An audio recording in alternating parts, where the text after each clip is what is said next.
First Sankranti నోము వాళ్ళ అమ్మమ్మ వాళ్ళు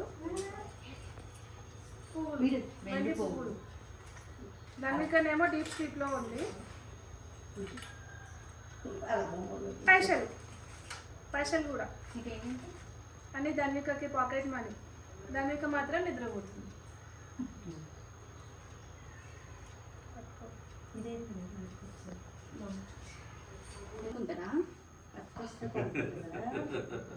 చెప్పింది సమాధానం ఇంతసేపు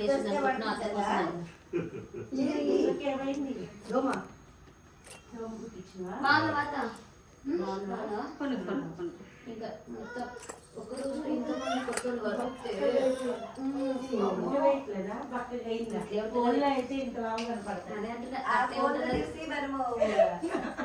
మోసపోవడం తప్ప లేదు.